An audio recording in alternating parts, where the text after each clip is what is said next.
My parents came from the World War II era. My dad was in World War II. He fought over in the Pacific. And so it was all the big swing band, Tommy Dorsey sticks out to mind. And back then they used to have the primitive kind of intercoms that went through every room. So Mom would pipe that on. She'd have it on at 7 o'clock. It's time to get up. That was the vibe. And they were good songs. They were meant for people to be happy, you know? Those kind of songs, and they were writing them, you know, during a wartime period where, you know, a lot was going on in the country that we had to fight for democracy. I was the last of 26 grandchildren. Dad got sick when I was about 5. Cancer, took him at 7. When I was 7, he was 47. And we lived a great life. And, you know, something like that tragically happens at such an early age. And then they would always send me to my grandmother's house. She had the old house in Fort Worth, which is about 200 miles from where we were living in De Leon, Texas. A little small peanut town, about maybe 600-700 people there. I played tuba, of all things. Like, I was in church choirs and the Boy Scouts, which is very helpful after you don't have an old man anymore, you know. But the camaraderie of just, that's also part of the process of learning music. And my mother got me into that very early, you know, probably before we left the small town. I was always going to a relative or whatever. They didn't want, my mother didn't want me to see Dad going, right? And so I don't really have that fond of memory of any of that bad shit. But the fondest memory I do is that my grandmother, in 1921, almost 100 years ago, she was playing piano for the silent movies back in the day. She had a band. Stand-up bass player was her brother. They played behind Chicken Market. They got fucking crazy if you're in the county line back in Texas in 1921, right after the oil boom. And the only theater, well, except for maybe 2 in Fort Worth, it was kind of a hub. So they would stick me with Granny, and she had this upright piano, kind of like this one. This is why I love this room. She had this old place, and she rented a couple of things out to some elderly ladies, and I would always grab her hand and play the piano. And she would get on it and just play every Scott Joplin track you ever. I mean, now I know, but I didn't know when you're 5 years old, you know, so you're talking about fondest memory. I wore that woman out because I was always there, you know, 24/7 for a year and a half until Dad, you know, I finally went back home. For her to be 70 years older than I was, and us to have that connection on that level, because music had already been instilled in me. Somehow, I think that my lineage comes directly from Myrtle Carlisle, was her name. I think that my first, probably, that hit me on the head about 6 or 7 was Rock Around the Clock, Bill Haley.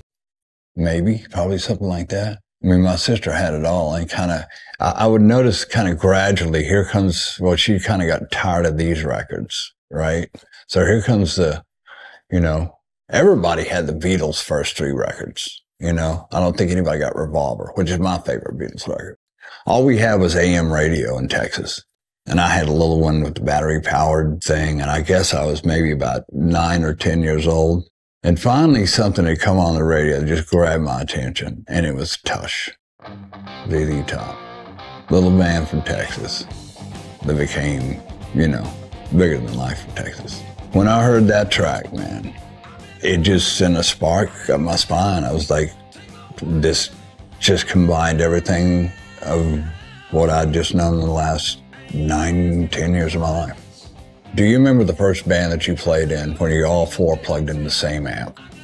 If you know that question, then you know that you're a lifer. And once you have that feeling, you're starting to play with other guys instead of just playing by yourself to records and learning everything that you can from. I knew from that minute, okay, can I get good enough to do it, number one? It goes back to how many guitar players, you know, there were around, too many. Some that were a lot better than me, but I've always been a rhythm player on anything I've ever picked up, be it piano to bass to guitar. I got that from my grandmother, you know. She did it well and beautifully, but it's those little, you know, those, I remember the nooks and crannies where she missed a note, but it was cool, man, because she would just make up for it like you never heard it. That's rock and roll. I think for me, the groove, and I didn't know this cat's name, but he played on every Motown record that ever was made. And it was James Jamerson. I didn't know his actual name then, but that pocket that he laid and what he did, I mean, you listen to Marvin Gaye, What's Going On record, man. I mean, it's insane. You know, I was a big Kiss fan, dude. I mean, you know, all of us in the 90s that were, you know, that you have us on these shows and stuff. You know, Kiss was a big, huge part. Take away the paint and glitter and you listen to those first 2 records, it's solid rock and roll, you know? But they were just bigger than life, you know? The Who came in at the end of those records for my sister. I would say that John Entwistle, you know, Can't Explain, to the tone he had, what he did, he didn't give a shit, you know? I mean, that's rock. So I was trying to get the drum line in 7th grade, and I was like, my birth date ended right at the, like I was always a year younger than the other kids, just how it worked. And they said, well, we know where to put you. We need some tuba players. Nobody else knows. Dude, I weighed about 80 pounds. And trying to pick one of these things up, you know, that's another story altogether. The tuba, but I went on to be all-state every year. I started at the beginner class. 2 months, I was in the intermediate class. 3 months, I was a head chair. So something was happening. So they wanted me to play guitar. So every chord and every downbeat with the Chet Atkins fucking chord for this nobody does that. You know, they couldn't find a kid anywhere to do that. So that's when I picked up the bass. So I said, oh, man, it's gotta be easy. And dude, they had these like 1972, 73 Fender Jazz Precisions, and they would let me take them home. And they had the cool amps and stuff. And like the band director was just, you know, I'm always been one of those kind of cats, man. If you look somebody in the eye, just tell them the truth. That's who you are, right? But there's no pretension there. So I said, do you mind if I borrow it? Can I take the bass? You know, I really like to learn over the weekend. He goes, yeah, well, you've done so well with the tuba, you know, no problem. So I got kind of sneaky in about the 9th grade. And I would leave the door, they had a window that we could open up and kind of borrow some amps for the weekend. And he found out about it. And actually, he pulled me in the office and because you've been taking the amps back? He goes, they look fine. There's nothing wrong. There's no scuffs or anything. I said, dude, I was going to tell you, but, you know, just impromptu. A jam came up, you know. I knew about those boys. It's funny, I lived really close to them, but the way that the Arlington was booming. So the subdivision I lived in with all these other guys that ended up in the Pantera band before I did officially. Their middle school was like 1.5 miles away, but we had to go up to this other one. So Vinnie had a mustache and a full beard when he was like 12. You know, so we knew the bearded drummer, right? So the captain, he was really good. Just excellent. So we knew of each other because of the word of the town. And I'd already started this other band. It was kind of like we played Cream and Zeppelin and all the stuff that I was kind of into at that time. Played some Rush, and I was singing, playing bass. It wasn't great, but we, you know, people seemed to dig it. I think we wrote maybe 3 original songs in a period of 18 months. But we played all the major parties, right? So when I started high school, we rehearsed about 3 or 4 nights of the week, and we tried to make it a decent hour home. But the Abbott's brothers, their dad owned a studio in town. So they were the first cats in town to get a PA. So Vinnie and I got to be really good friends in this lab band, because we were the backbone of the rhythm section. And something about the two of us playing together, we started to get the feel. We started to get that groove that I'm talking about before. And that groove was the epitome of what would become Pantera. At that point, I was 15 years old. Don was 13, learning from his dad, that was a left-handed guitar player, to learn just basic chords. I remember Vinnie and I think I might have been about 16. We had just got some players to come in that we had known from the high school. And, well, there was a studio there. So we'd come in, I think we did a Life in the Fast Lane by the Eagles. And so I still have the tape. It's on 8-track of all things. That just popped in my mind. I hadn't thought of that in 30 years, 35. Vinnie, God bless his soul, man. He never wore any emotion on his sleeve. We would have great laughs and great everything else, but getting to know him at first, he was very introverted, because it was such a brotherly thing. I mean, I ended up sleeping on a couch within the time I was 17 when I joined the band. I think that when everybody else was running off school, they were going to go to college. I had been offered a scholarship to North Texas State, which was one of the biggest music, like lab band kind of places you can go into. And they were trying to recruit me. I was just too much in love with the music that I heard that I didn't want to be a professor. I wanted to join a fucking band and do it my way. Because I've always been independent all the time through all of this, So having that independence always drove me to make a point, not be the black sheep of the family, even though I was. That was the choice I had to make. And it's because of those brothers. Absolutely. And then Dime, that's another question altogether. Well, I remember he could just barely hold a bar chord. And so he went down to the street and got some lessons. And I remember those didn't last very long. The summer of 81, he went into his bedroom with Diary of a Madman and probably the Van Halen collection. And I've never seen this in my life from some dude. He was skinny he had a perm, like a freaking afro, man. It was cool. And he was a little skater punk kid, right? But didn't listen to punk music. He listened that was when the new wave of British everything was coming in. He went in his bedroom, man, didn't come out. I would go over to the house with Vinnie and we would just sit, and he had this huge drum set in his room, and they eventually built a stage in the garage. None of us had any real money, We made this all from the start.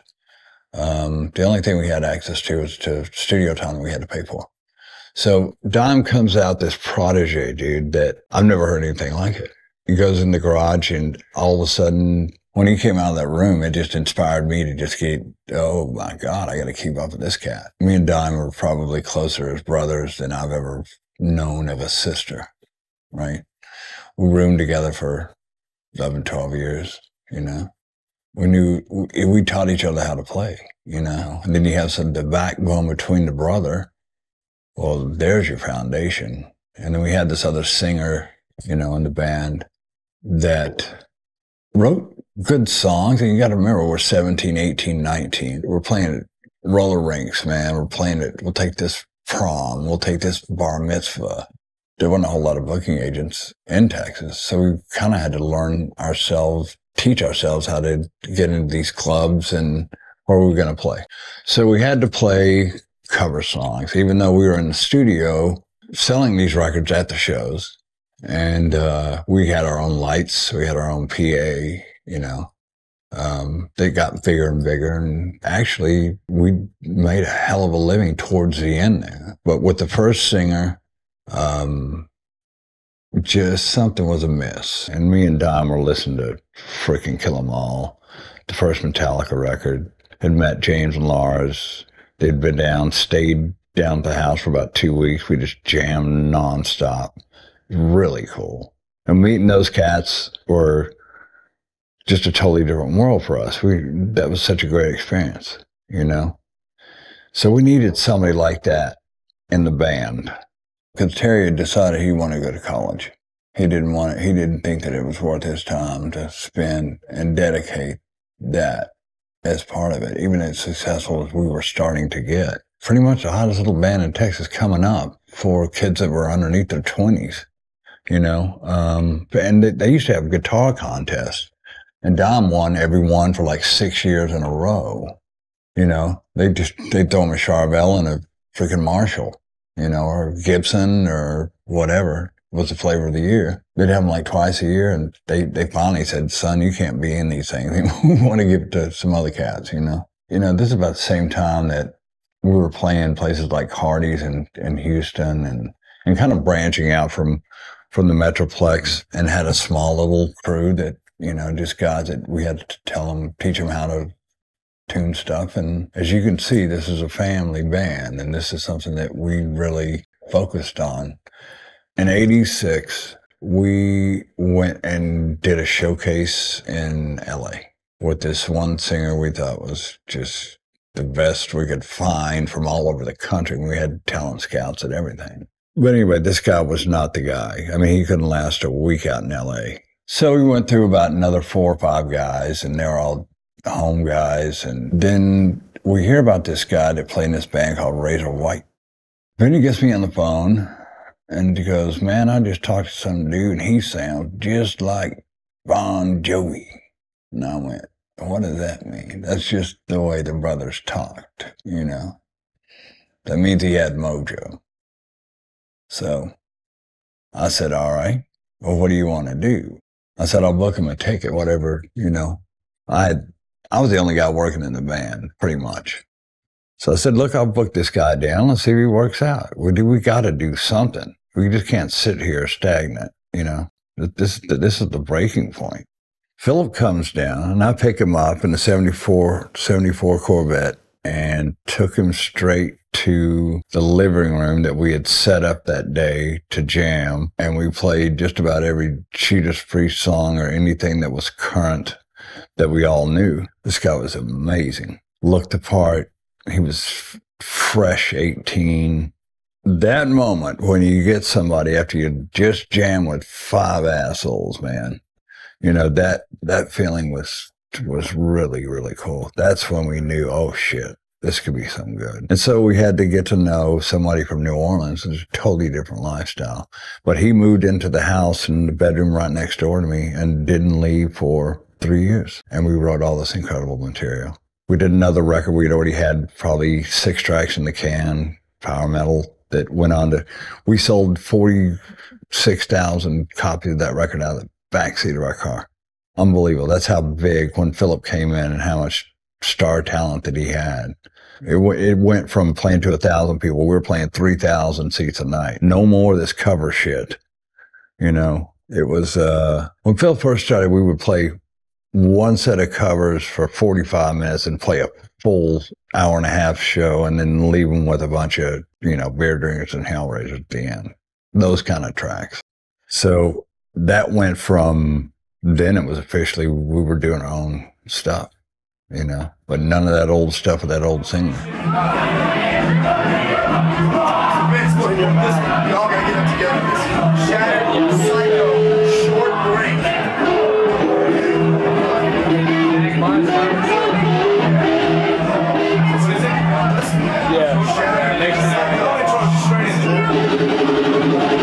Right. No.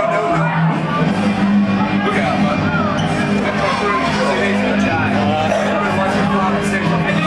Bring it. Let's go.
just come on a new sound that was Cowboys From Hell. We recorded that record 3 times to make it as good as it was finally.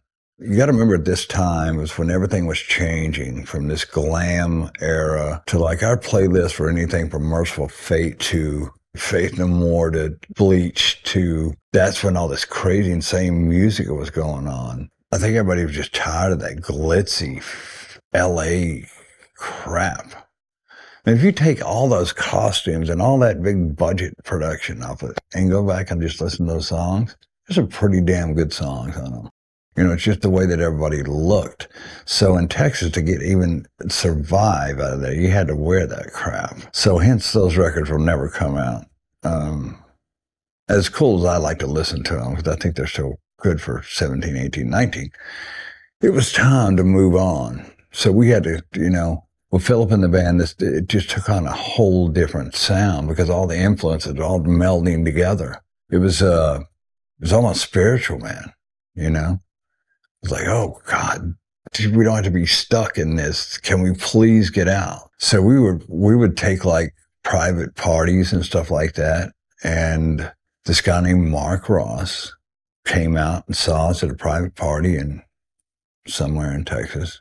And these guys would always show up and they'd walk out that I knew who they were. You could spot them a mile away, you know, and they'd walk and I'd been in and said, fuck, he's split, cut, you know. We get out there and we just start having a good time and there's cake out on the dance floor and we're kicking it around and knocking monitors over. And this guy, he'd never seen a show like that. So we called his boss, Derek Shulman, who was running Atco Records at the time.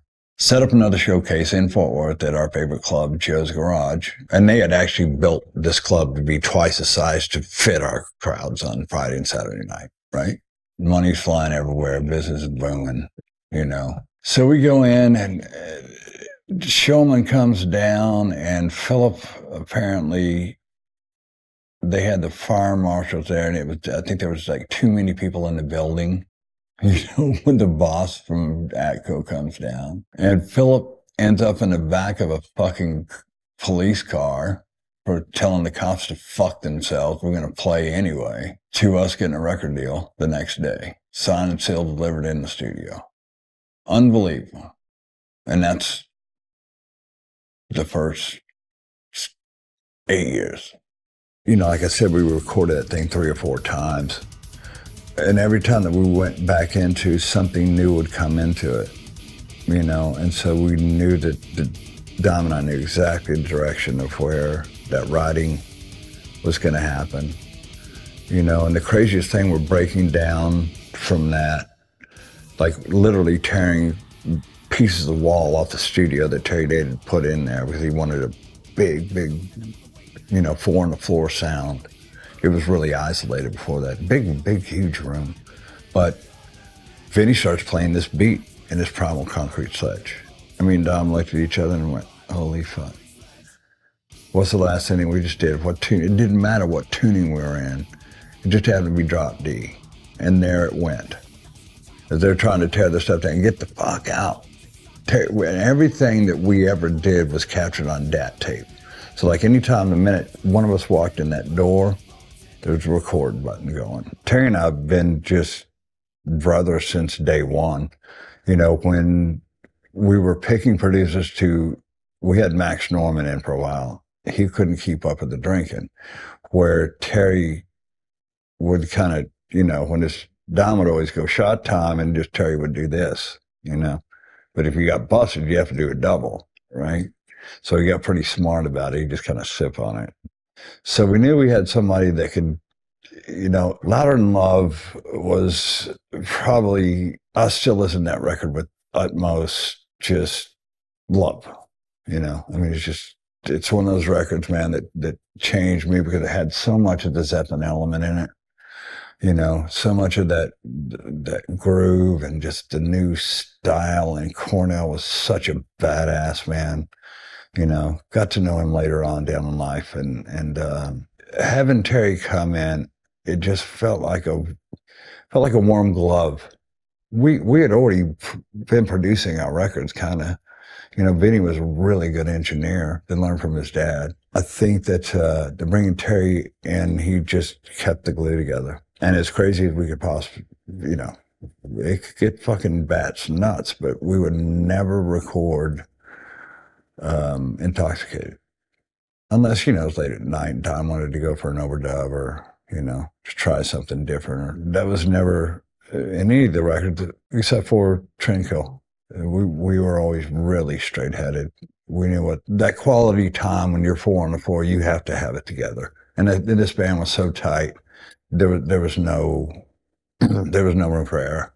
I look back and I wanted to say that we knew what was defining them. We didn't know shit. We knew that we were on to something really hot. And that just led directly into 338 dates of fucking touring in one cycle. We had just been a bar band in Texas, opening up for Suicidal Tendencies. During the Cowboys tour, we're playing from like 9 people in Rhode Island to 25 in Kansas City to, you know, for the Suicidal thing, of course, we're 1,500 seat or 2,000, wherever. But the word started catching on. And we would sit after the show and sign all 9 of those guys, or 25, or may it be 300 or 600 or the 1,000 that came by the next time, and sign their autograph. Didn't matter if we were sick, we would sit out there in the middle of dead of winter and just sign because we were fans of the same music, you know? Without the fans, this band wouldn't have gone anywhere. You know what I'm saying? It was just word of mouth. You know, most bands in there jump on their bus with their new tennis shoes on and, you know, bye. You know, not us. We had been to Europe with Judas Priest on the first, you know, Rob had caught fire of what was going on with Cowboys. And then at the very end of that, we're in the middle of recording Vulgar. We get a call to go to Moscow. What? What's this? Mark Ross, we found out later, his dad was Steve Ross that bought Warner Brothers in '67. And so Mark said, look, I'm putting this, HBO's putting together this huge package, the Monster Rock tour. And so we checked Kerrang and, you know, checked out and saw the dates and everything else. And Metallica were out with the Black record. And we're making Vulgar. Like, we already have it done. Like, we're really close to just going to LA and mixing it. We used to mix everything in Larrabee in LA. So we get into Moscow. We fly in, long flight. We go over there and you see people like standing in line. I go, what are these people standing in line for? For bread.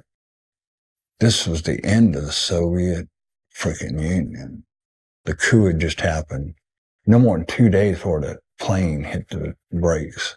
You know what I'm saying? We're staying right across from where they shot that cannon through at an American hotel. It was just built brand new. They took us to the site and watching this gigantic stage 3 times or 4 times the size of Woodstock. We have no idea how many people are going to show. It's a free concert. And they had just only announced maybe 10 days before. So we get there. And then we get to go and check Moscow. And it's such a beautiful place. The people were just so wonderful. The vibe there in, you know, Gorky Park was just love. You know, Dime could make little kids. They loved his little pink beard or whatever he was putting in at the time. And, you know, he would just make kids smile. I just remember that the most out of that. And so they said, you know, bring toilet paper and jeans, man. This is what you could barter with all this stuff. That's what they need. And we would just handed them out freely, you know. That's kind of a family word. So we get to the gig, man. I remember, and Lars and them had just got in, and we pull up in this little van, and he goes, have you seen the side of the crowd?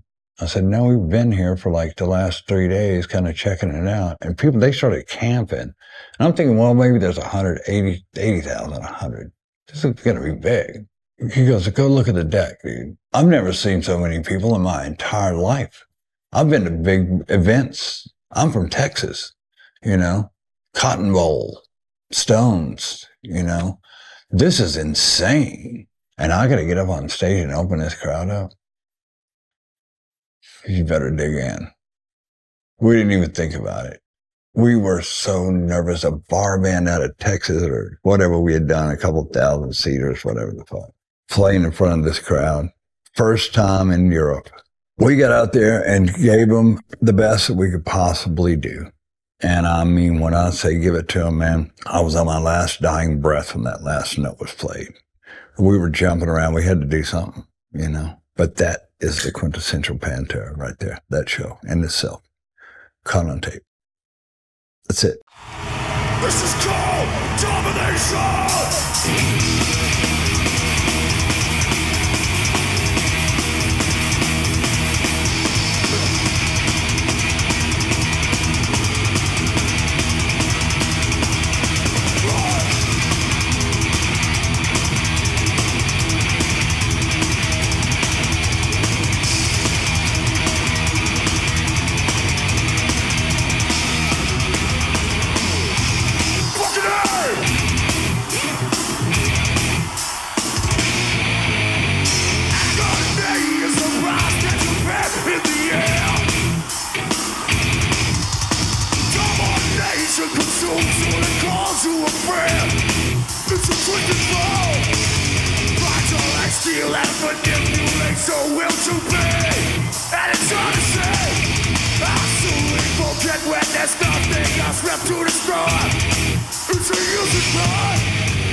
Everything started to change toward the early 90s. And all these bands got a little bit softer. And we said, you know what? Screw that. We're going to go a little bit fucking heavier. But still keep the hook. Still keep that thing that grabs you. Well, let's see how far we can take this. That was the feeling. You know, we knew that with Vulgar, we had to prove that every night. And then the one thing with this band was you're only as good as your last show. You're only as good as that last note you hit before you walk off that deck. That's all you're counted for. You know what's going to happen the next day, that night, anything, especially on the road at that point, because you're always sitting there. You got 22 hours of the day, man. All you're looking for is that 2 hours to go kick some ass. You better do it. You know, so we never took anything like mobile with us. We always had a camera. I used to call Don. We just interchange his arm with a pick from the camera. He always had a camera in his hand. That riff actually came out of Dime just had it and on a sound check. You know, it's one of those that something would come up, or Vinnie would come up with the groove, or I would have this. You know, what can we do with this? So all that stuff was in one of those, you know, that we would go back to, and he would, you know, go through the editing process and find those little riffs that just those tiniest that was all we started with. And then you put the band together with it and you start this, and then, dude, that's out of the straight ZZ Top playbook shuffle, that tune.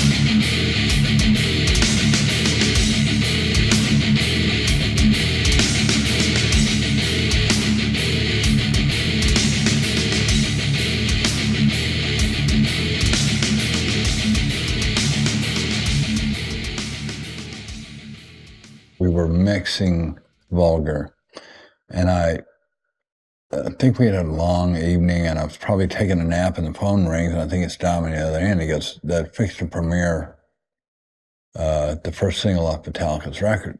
I heard this song through a little bitty 5-inch speaker, and I knew that what we were sitting on, man, was for me, and I don't know if the other guys got it, but there was just, man, there was that crack that we could slip right through with the sound that we just made. I don't want to judge that record now because I think it's such an important record, probably my top 5 of that period, from Appetite to Nirvana's to that. I would put Vulgar in there with it. And with Vulgar, I knew the minute we had that thing mastered and we're sitting there on the bus waiting for the Skid Row tour and just letting everybody, and we must have given that thing out, tape trading, still back in those days. We must have given that record out 150 times. I think it's the only record that I've ever played on where you go back and you want to listen to more after you already heard it again. When you do that, you've hit your Back in Blacks or your classic whatever. And we were sitting on this thing for we get back from Moscow and just go mix it. And we're sitting there with nothing to do for the first time, and all of this crazy stuff leading up to this. But I knew that we had somewhere to go. Okay, now this is what we got to do. We got to get a major tour, and Vinnie just happened to be in the summertime before that, and the Skid Row boys said, "Do you want to go out on our first major headlining tour?" They've been out with Bon Jovi and did the round. I remember Philip, he was like, "Man, we're not opening up for those cats, dude. They suck." And I'm like, "Actually, listen to that record. It's pretty good, I said, "Why not? Let's take another approach on this. Why don't you just give them a line like, why don't we just get 40 tour buses and you take these guys with us, We'll take all you with us, and that's all you got to say. It's not a sellout, and make a party of it, because it's we still had that party kind of rock left over from the 80s kind of left with us, and I think that was a big part of kind of where we, it got insanely heavy after Vulgar, But at that point, still Cowboys had that groove, but still had the funk to it that was maybe, listenable to people that weren't just taken aback by something very new and fresh to them, It started something that grew bigger than we all ever expected. So went on the tour with those guys and just had the best time of our lives. And every night was just a riot. There's nothing like that feeling. The camaraderie of two bands that have both been busting ass for the same amount of time, with both that level of success. Even they had a little bit more than we did, but we took that over shortly.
so the tour with Skid Row, I'd become really good friends with Snake and Rachel. And I called Rachel. I said, man, I love the sound of those screamers, right? But trying to get a bass sound, you know, man, I was using everything just to try to get in there somewhere. Well, if you could hear them on the records, which are so hard because Vinnie had so much reverb on his snare, you know, the drums and the guitar had to be the loudest fucking thing in the mix. Well, and don't forget the vocals. And once we got we cut Far Beyond Driven in Nashville, not more than 15 minutes from here. 6 months. Stayed down at the Holiday Inn next to the Waffle House. I can't remember what street it was on. That Waffle House was awesome after you worked all day. You know, the craziest thing is like, you know, I was talking to my buddy last night, and I hadn't listened to that record in probably 15, 20 years. I don't go back and listen to stuff.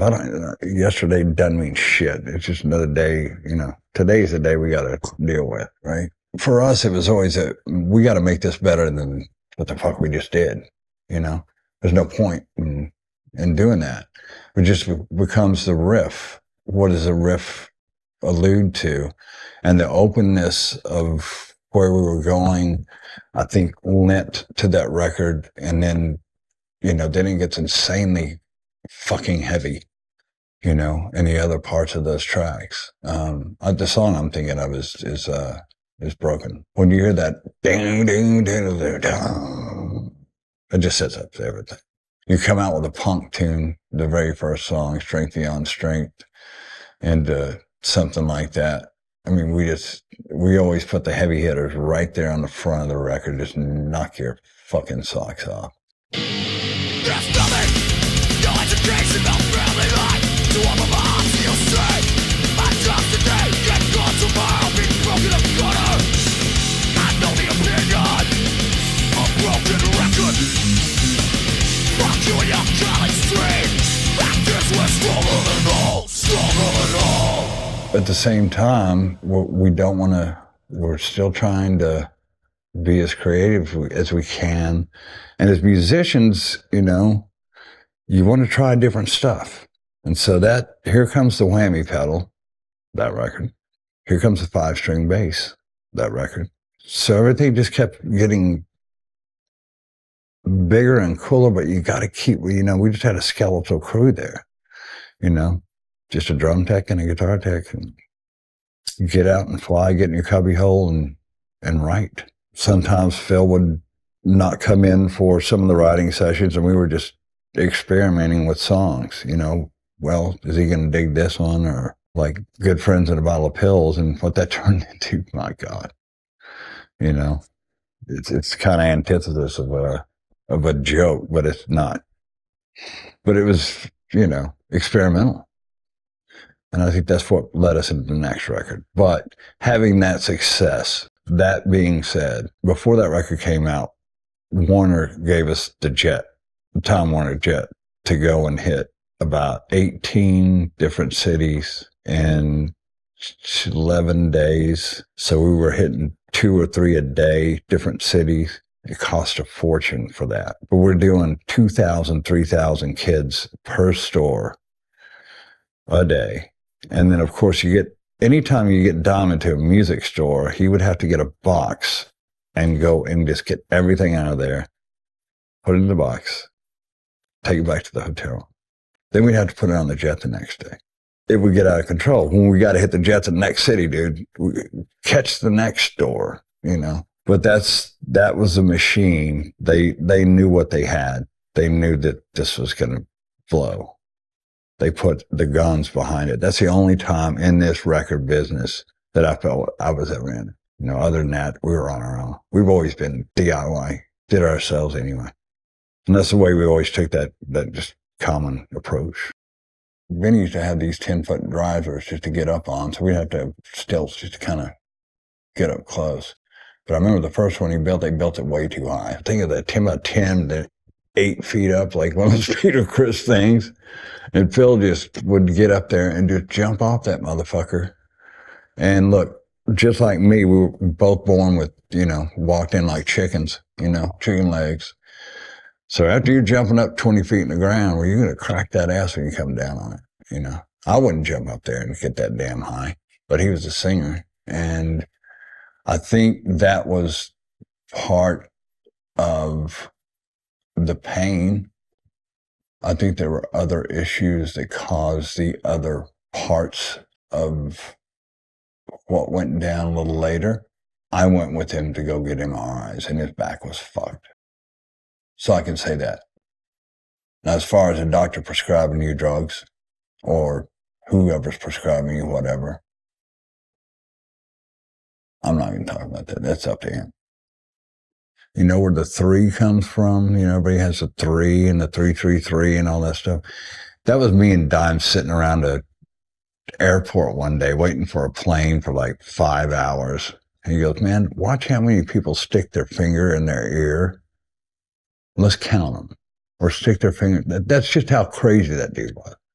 You know, just little bitty, nonchalant. I think we counted about 168 guys, you know, just in one little spot we were sitting at. So we used to call that was our signal, 3. We used to have these big meet and greets and, you know, always meet the fans. So Dom would be in one corner, and like any time that it might get a little bit hairy and you feel like you're just getting pushed against the wall, that was just a sign, the 3. And now it's become this mythology, folklore kind of deal. But that's what 3 means. Dime was a prankster, man. He made every day special. He would come up with some crazy idea, and it would be either one of the crew guys or might have been the band guy for the day, or he was just the most creative cat I've ever been around. Just as creative you could possibly be. And that gave him an outlet. Don loved to entertain, but he also loved to be entertained, right? You would get off that bus at 4 o'clock in the afternoon, me and Dime on arm in arm, and you got another one in you? Like 4 running. We'd been drinking for, you know, solid 6 weeks. Yep, we got another one. Let's go. We'd start working out, and we'd start getting our groove, and we'd always hit the bottle of an hour before, probably throw it up before we got into the second song, trash cans on the side, fill her back up. Those insane times when we came off that bus, you know, the old boy could barely stand up sometimes, but he played the most amazing shows. Some of his leads were just out of this fucking, you go back and look at footage of that and you just go, I remember that day, dude. He was green, you know? It was weird, man, because, you know, when you've been building something up and you're not really into it for the fame or the money or the chicks. I was into it for the jam, man. Money comes in and kind of fuck with you, you know? Like, hey, what do you do with this? Just put it away. You don't know what the hell tomorrow's going to bring, right? So, but when you do get money, you just, the more you spend, and, you know, that's when the lifestyle really got out of control. I think because we started buying homes and doing different stuff, and I think it fucks with you. I really do. I think every artist that has gone through that, it has kind of messed with them in a certain way. So to rebel against that, we've always been rebellious against anything like that. It didn't sit with us too well, right? We worked our asses off for this shit. But we never thought about it, you know? Wow, all of a sudden you're a fucking millionaire, you know? Crazy. It's great just having the bills paid. I mean, that's all we cared about. It's almost like that old 70s fucking thing where the guy's manager is paying, they just take the rest of the cash, right? But we didn't have that kind of organization. So the support team was always us. At that point, we were just gliding on out of control stuff. Phil was not there for the recording sessions. He was down in New Orleans because he just wanted to do the vocals there, even though he was flying in some tapes, you know, that he wanted us to try. it was a really kind of trippy time. So I mean, to go back that far to 96 or 95 when we were writing that is just an insane point. We had boogied so hard, for that first 6 years. It was just like, how are we going to top this last son of a bitch? So let's just experiment with what we can do. But there's some great tracks that came out of that. Some great tracks, Floods, and, are my favorite ones, I'm a softie for the more, not the hardcore, as far as Philip, he's pretty fucking hardcore.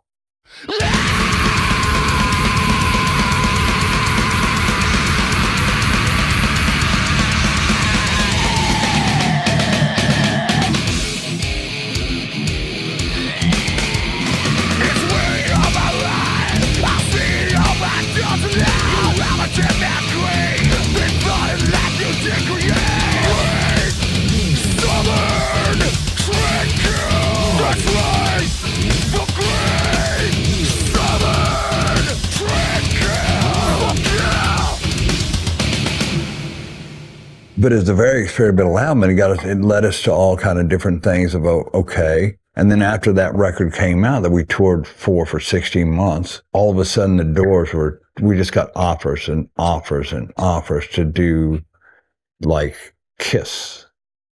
Open up for your idols, man.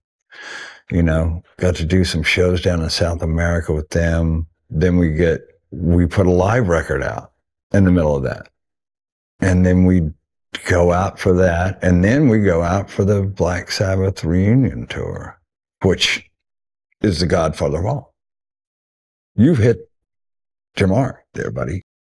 But that one we were very, very focused on. I mean, everything after we got, it's like we needed to get Trendkill out of our system in a weird way. I still have fans that go, dude, that's my favorite record of all y'all.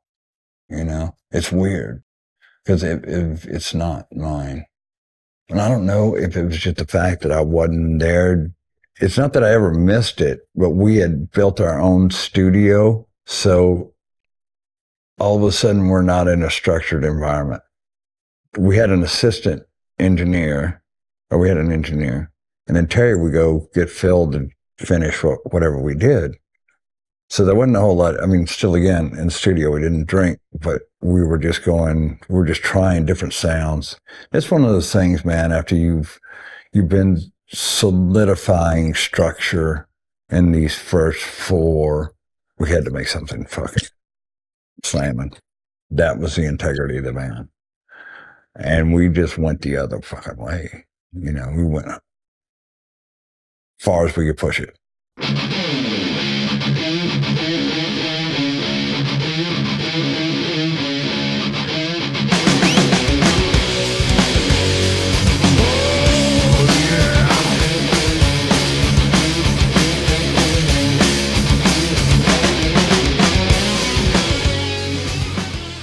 I liked what they were doing. Nobody else in the band really got it. I think they thought of it as a threat. But I liked the sound. I thought it was really good. Phil would play a couple tracks here and there, but this had gone on. He was just doing it on the side. It was never a big, huge deal in my eyes. It didn't, look, if it didn't sound like Pantera, you're not trying to do something else. He wasn't, dude, that was much more of that tape trade mentality. And then Electric gave them a deal. They put the record out and they toured 8 dates. So what? So about 98, Phil goes, hey man, you want to come to the old house and down the parish and write some songs? I go, that would be a fresh, cool thing to do. We just put out this insane record. I'll just go down and hang out and Philip and I can bond that way, so I can kind of make sure he's all right. Or maybe not that, just go hang out, something that we hadn't done since the band started, And so I go up there and I walk into the room and there's Pepper Keenan, Jimmy Bauer, Kirk Winstein. And that's usually who we'd have crab boil with or whatever, so I didn't think too much about it. And we started drinking some beers and you want to go jam? You know, I get in at like noon, 12, 1 o'clock, something like that. We got a band here. Shit, let's do it. Little did I know that we wrote about 7 songs that day. And then the next day, and I think I left on a Sunday, and Philip and I didn't discuss Pantera the whole time. And so we're sitting on like 8 tracks, you know, by the time we left, that we just recorded onto a little 4-track or whatever. And so it's always in the back of our minds, you know. I mean, they needed to go into a studio and get it all going and all that kind of stuff. So, but it was just a cool jam, fun weekend jam with your buddies. You know, we'd known each other, taken each other on tour, you know, that kind of thing. You know, especially with Crowbar, and it's just deep south as it gets with the Vigil, you know, that sludge from Kirk. He's the godfather riff of all that stuff down there. You know, it's that one note Sabbath, just heavy as you can possibly get it. I heard the backlash of it. In fact, I was caught right in the damn middle of it. You know, and I just kept telling them, dude, y'all are fucking worried about nothing. Don't make mountains out of molehills. It's not worth the energy, you know. We don't foresee ever recording this. And then we did. And it just happened. And we recorded it in 27 days in New Orleans and didn't ever expect a tour off of it. But that's when everything, dude, at that point, the band needed a break. I mean, literally 4 padded cells, straight jacket.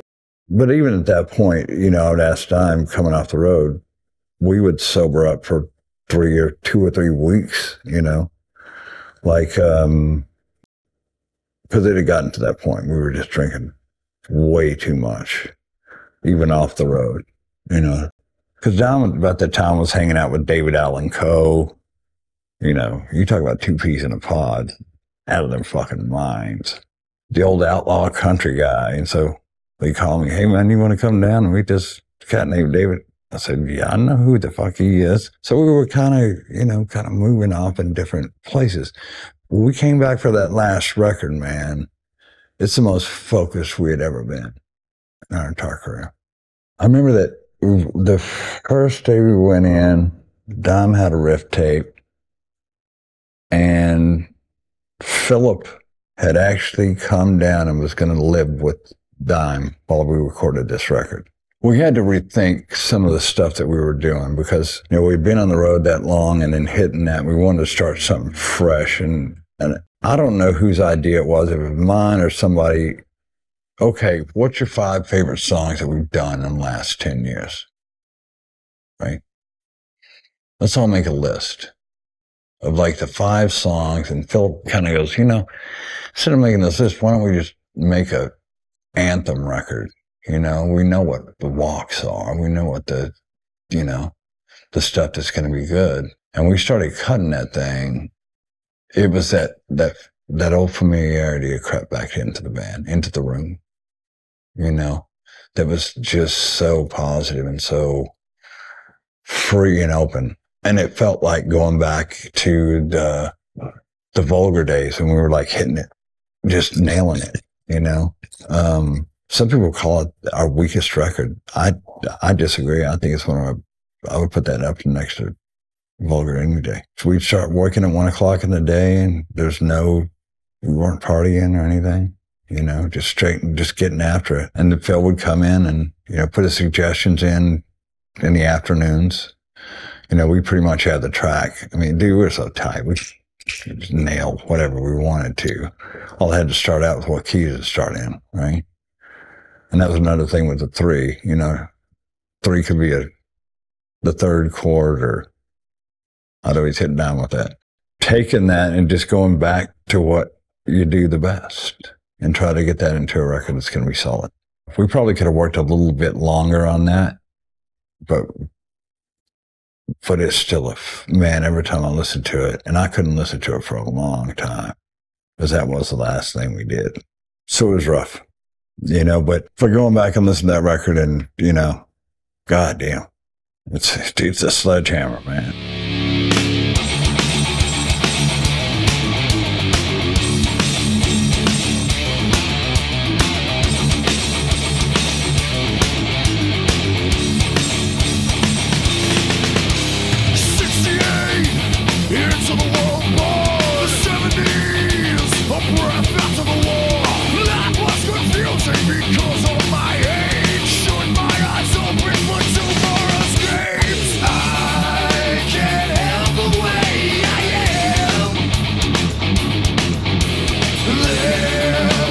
trust and there's no end.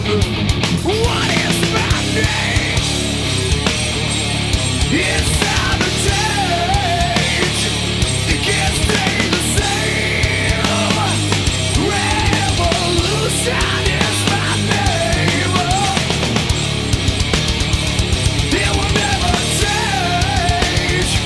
So here it stays. Forever is my name. I just think that when that record came out, it was the start of, like, you know, all these new metal bands were coming on the scene, and sometimes it's all about timing. You know, did it come out at the right time, or did it get the push it needed? And I think it's one that didn't get the fair shake. You don't go on after a band like Slayer, Jack, anytime. You better be on top of your game. I mean, that was the band we were always scared of. Always. The Slayer's just one of those, you know, that hardcore bass, and Philip really had his shit together, man, you know.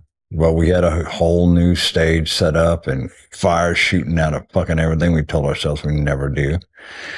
But Vinnie wanted it, and there you go. Just remember, every night you had to be in the right spot. If you missed it, you missed your point, you were fucking blown up. Literally. Cut short by 9/11, I didn't feel safe being in Dublin when 2 planes hit our country, and I'm going to go tour the rest of Europe. We don't know if there's going to be another couple of planes set up. So I told the boys, I said, go set the back line up. Don't stick any cords in it. We'll make the decision from here. And that decision was made between Philip and I. It's time to go home. Now, we had no intention of going straight into the studio with Down at all. I think that's what really freaked the brothers out. Vinnie wanted to stay on the road, and this is when we needed the break. At that point, I just wanted to get everybody home safe. And that was the point. And it took us days to get home after that happened. Slayer went on and did the rest of the run. God bless him. It just, man, it was time for us to take a bow for a little bit. And sadly, that bow went to a very hard place. But they thought that they needed to follow, well, these guys are going to do this, and we better put a band together and play our stuff and be creative that way. But I had talked to Dime several times the year preceding what had happened to him in that tragedy. I'd spoken with him 2.5 weeks before he was going to get home. And then after that, I'll just say that I went into a black hole for about 5 years. His care for other people and the mood they in. He could, you know, he could either drive it on, or he'd push it to the brink, or he would find those good qualities and make that happen. He was one of those special people.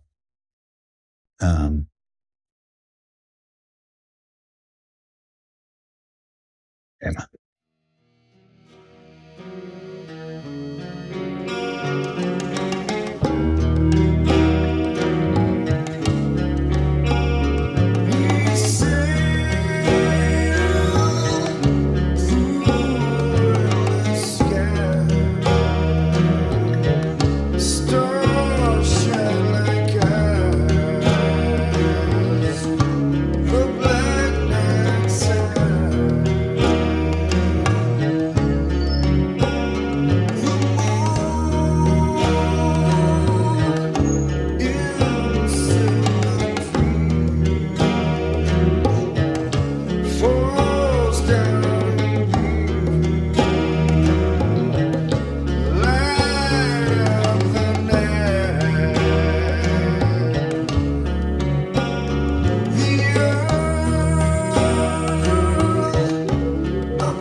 You have those days, right?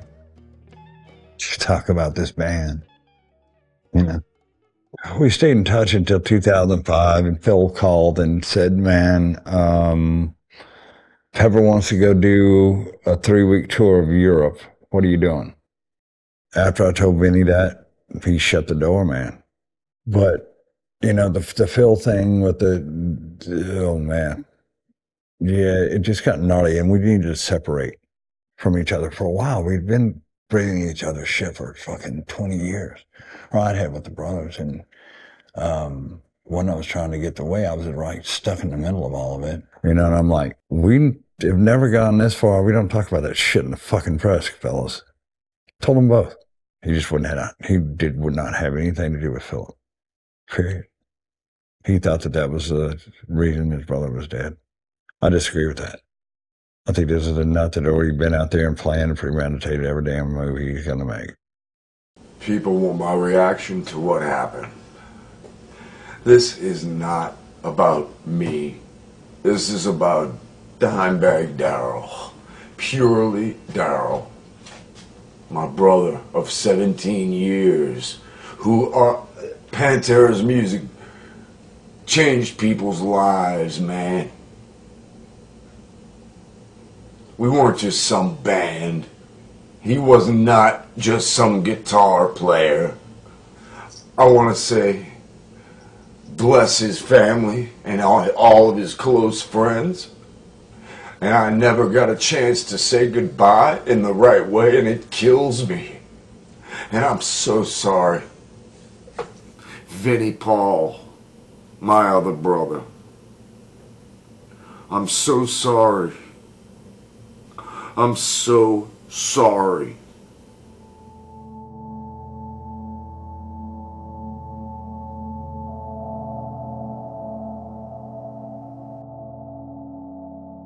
I had moved of all fucking places after Dime passed to Porter Ranch up north of LA. Phil called and said, well, do we keep playing music or just go sit on our ass? And we go and play Europe, and then, Jesus Christ, we sell the thing out.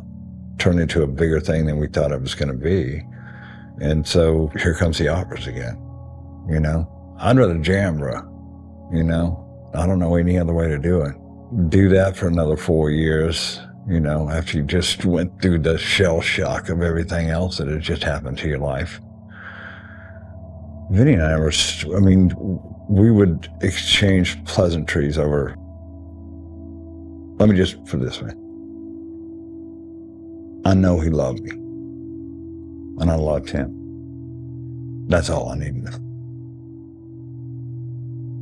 Knowing your strengths and weaknesses is so important to every part of it, every little thing that goes on within that, you know?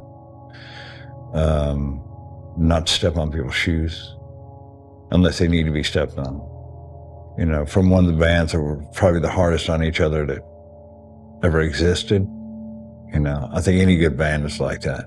And I've played with some hell of musicians, but I've never been in the same room with the caliber of talent that was in that room with them boys. And at the end of the day, that's all you got to smile about. Think about it. That's it. It's fun to just play music again. But man, I got to a point about 2014 when I'd been on that road for 28 plus years, or closer to 30. And you go, it's time to go smell what grass really smells like and go take care of your kids instead of just kind of dropping off every once in a while and saying, hey kids, what's happening? I'm your dad. That's what I went and did. You know, you have to do that in life. It's been 19 years since I played with Pantera. So the obvious progression is to, sometimes you got to go backwards to go forwards. The way I kind of look at it. In a weird way, it makes sense to me. Go back and take your roots and to make something positive and fresh from it, right? And do the best you can with what you got. And still to have the success at this stage with the legacy of it is just incredible. You know, we're still turning on little 13-year-old kids on this fucking music that's almost 30 years old. It's just insane, you know. It's just such a cool feeling, you know, that you made a mark. That's what I'd say to any musician who wants to do it. Do it because you love to play your instrument and you love to write a good song. That's what it's all about. The hope of man, hopefully somebody will dig that song. Even if one person listens to your song and likes it, you've done your job. That's how simple life is for me today. I'm not about to stop now.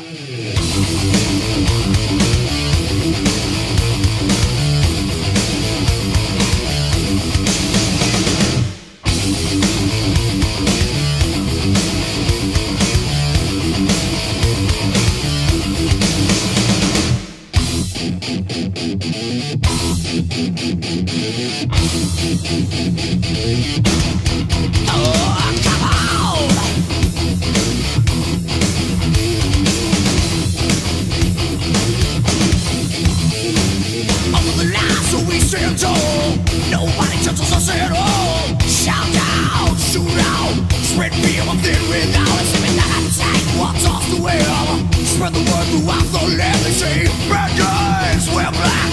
We're taking capture back. You see us go.